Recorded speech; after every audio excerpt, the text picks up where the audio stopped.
The list of fad diets out there today is a long one, and I've tried them all. Keto, Atkins, Paleo, but I have never tried the first fad diet from Georgian, England. Dr. George Cheyne's vegetable and milk diet, which is why I'm making this 18th century milk soup. So thank you to HelloFresh for sponsoring this video as I make milk soup, this time on Tasting History.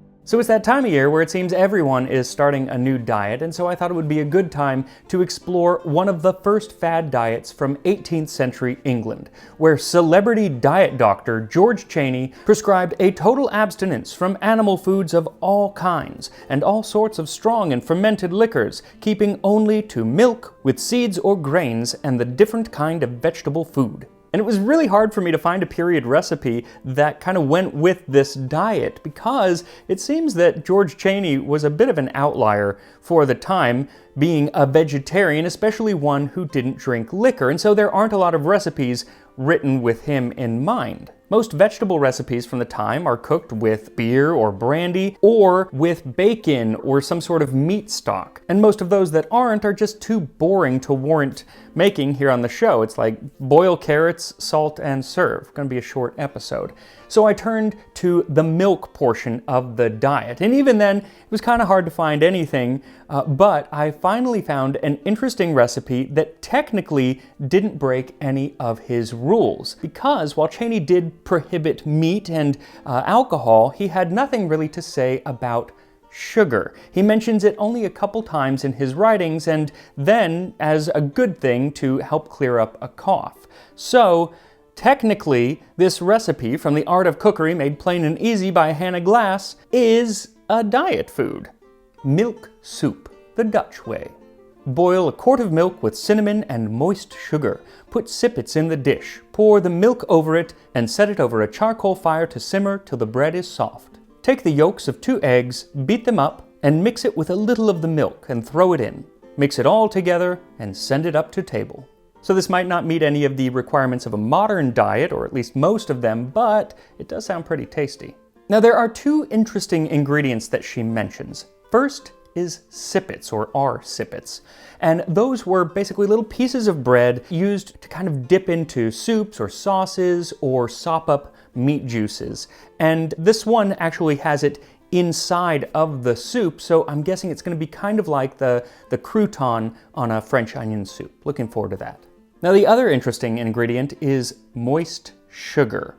And I just hate saying that, but there it is. And I'm going to say it a few more times because in the 18th century, just as today, there are different ways to buy your sugar.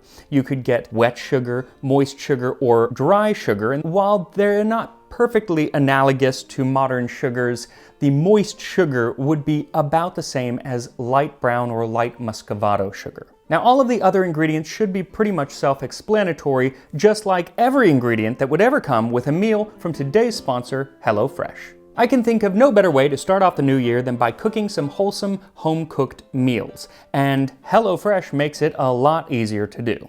All of the ingredients are fresh and delivered to your door, so there's no need to go shopping.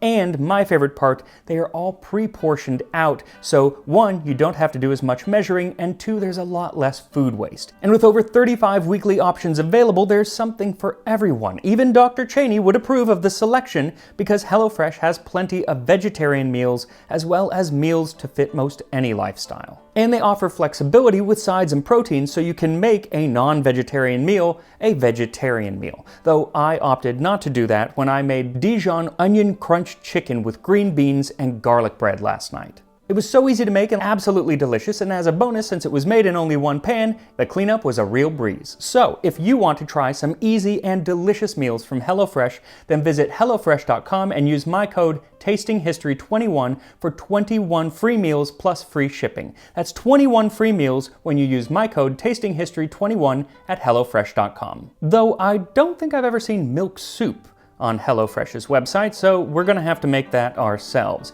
And for that, what you'll need is 1 quart plus 3/4 cup or 1.1 liters of whole milk. The quart was a little bit of a different size in England at the time than it is today in the US, hence the extra 3/4 cup. 1.5 teaspoons of cinnamon, 1/3 cup or 70 grams of light brown sugar, 2 egg yolks, and 8 to 12 small pieces of bread for sippets.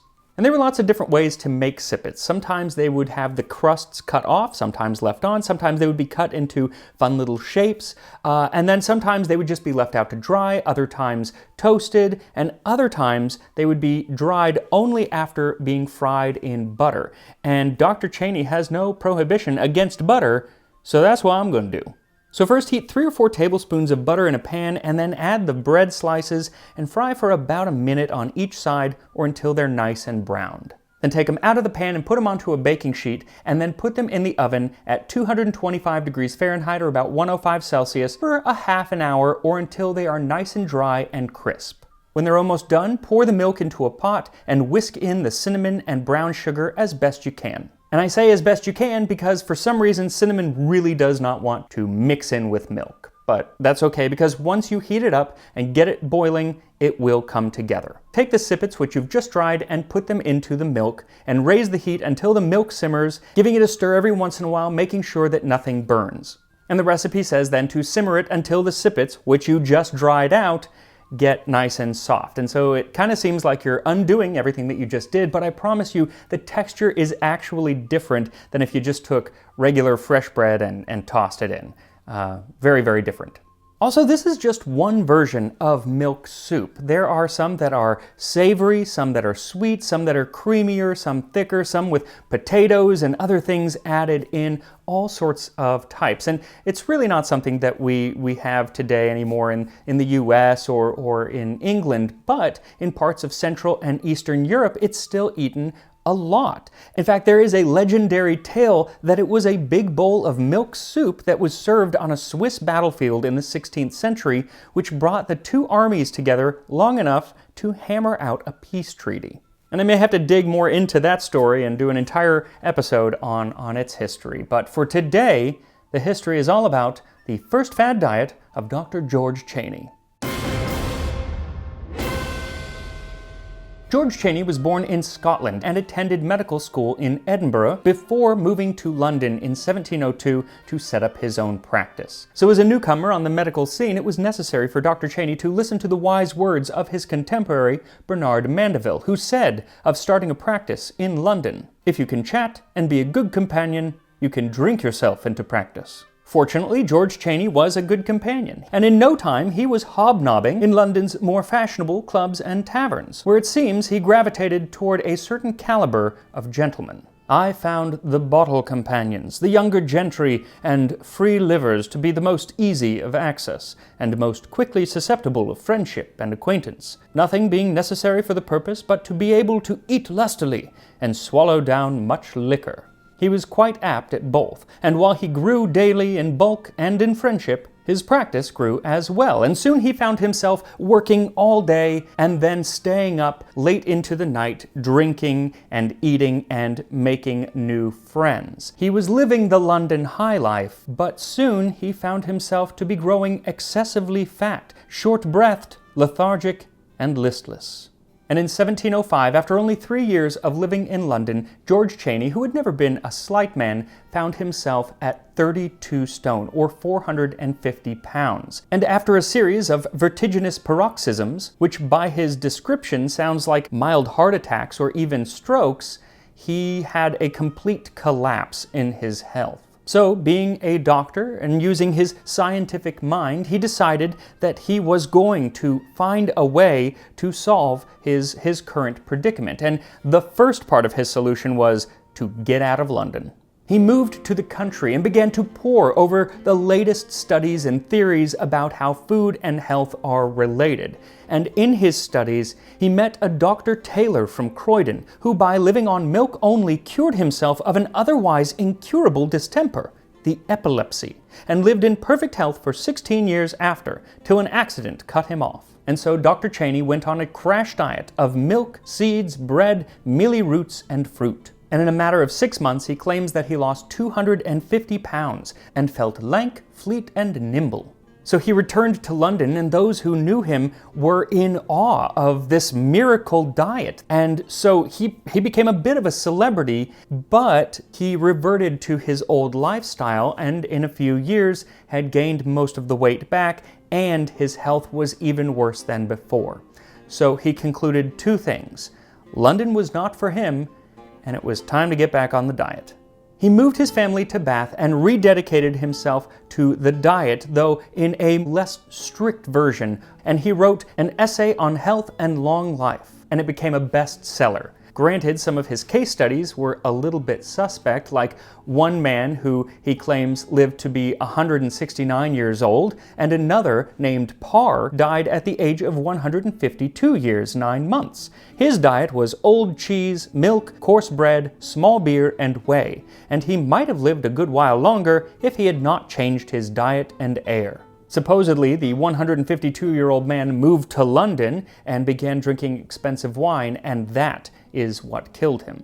And this is when we really have to remember that as earnest as George Cheyne was in solving his problem, he was still practicing medicine in 18th century Britain, a time when bloodletting and leeches were still in their heyday. Something made clear when Cheyne lists the maladies that could be cured with his milk, seed, and vegetable diet. Habitual gouts, confirmed cancers, obstinate venereal distempers, the stone in the kidneys or in the bladder, the epilepsy, elephantitis and leprosy, a humorous asthma, a chronic diabetes, an incurable scrofula, and a deep scurvy. I love that he includes a little adjective with each affliction, and my favorite is the humorous asthma, because humorous in the 18th century was not used in this way to mean funny. It meant that it was controlled by the humors, or the medical idea that there were 4 fluids in your body that controlled everything about you, both mental and physical. And the humor that he believed was affected by meat, wine, and ale was the blood. The grand secret and solo meaning of long life is to keep the blood and juices in a due state of thinness and fluidity, whereby they may be able to make the rounds and circulations with the fewest rubs and least resistance that may be. But regardless of some of his reasoning being off, his new and improved diet did seem to work, especially because as the years went on, he realized that it wasn't a one-size-fit-all kind of thing, and so he would change it slightly based on each patient, sometimes even including some wine and meat. And his patients were some of the cream of English society: the philosopher David Hume, the poet Alexander Pope, future Prime Minister George Grenville, Samuel Johnson of dictionary fame, and the founder of Methodism, Reverend John Wesley. And it makes sense that these were the people who suffered from what he called the English Malady, as nervous disorders are the disease of the wealthy, the voluptuous, and the lazy, and are mostly produced and always aggravated and increased by luxury and intemperance. Though I don't think John Wesley would ever be considered luxurious or intemperate, but even so. Now, the good doctor was not beloved by all. He had his detractors, mostly other doctors. Sour grapes? Perhaps. But as we've seen, Cheyne's methods were not above scrutiny. I mean, one thing that he prescribed for some people to do was to stick their finger down their throat to produce gentle vomits each morning, or else swallow tobacco to have the same effect. But it was not the purging that the other doctors scoffed at, but rather his insistence on eating vegetables and getting 8 hours of sleep each night. See, Cheyne believed that it was unnatural to be awake late into the evening, even though it was something that he had done in his younger years. The reason being that you were susceptible to the noxious damps and vapors that were produced in the evening hours. So one should be in bed by 10 p.m. and should be up by 6 a.m. in order to take advantage of the fresh, benign morning air, that cheerfulness and alacrity that is felt by the approach of presence of that glorious luminary, the sun, which adds a new force to the heart and a spur to the spirits. Now, the other part of his diet that was absolutely crucial was his insistence on daily exercise, though nothing too strenuous. Certainly riding on horseback is the best of all. Next to that is riding in a chaise or chariot. He says that these were good exercises because it allowed for all of your internal organs to move up and down in unison. Makes sense. Next to these are the active games and sports, such as hunting, shooting, bowls, billiards, shuttlecock, and the like. But the exercise should only be physical, never mental. Study of difficult and intricate matters will infallibly do hurt. Reading must be light, entertaining, and diverting. Conversation must be easy and agreeable without disputes or contradiction. Now, while most of his theories and writings are a little outdated, the last section in his very last work, called the English Malady, it still speaks so much truth today. He calls it the author's own case at large, and it's a sort of memoir of his weight loss and health journey.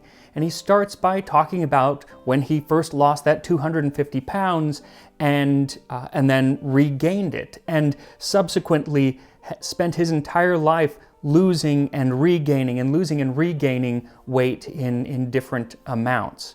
And he talks about how difficult it is to stay on any diet, especially when it is a very restrictive diet. The most famous diet doctor of Georgian, England, who is telling the other great luminaries of his time how to live a healthy life, and yet he struggled to live up to his own standard. It's interesting to see this person gain and lose weight, because I have struggled with my weight since I was a kid.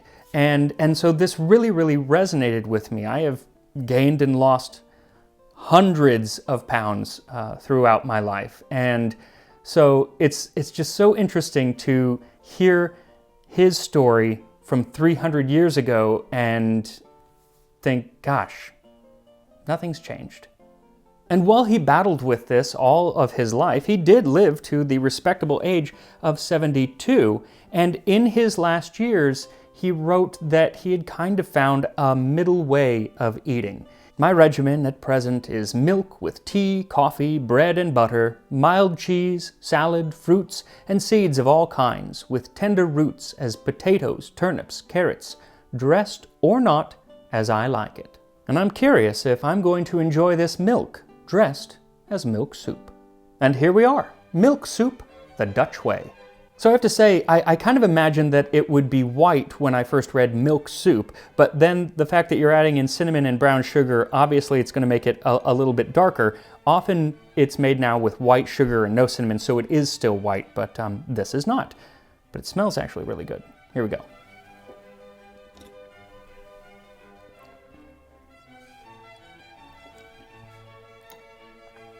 That is so good. One more. Do you like Cinnamon Toast Crunch? Do you like the milk that is left after you finish Cinnamon Toast Crunch? Because that is what this is, only slightly thicker. There is not enough egg yolk in there to make it like thick, so it is still, it's only slightly thicker than the milk, but the flavor is that of Cinnamon Toast Crunch. I mean, it even has toast in it, I guess. Which, by the way, this sippet I'm going to take and see it holds together. It's not soggy, but it is soft. I'm gonna take a bite.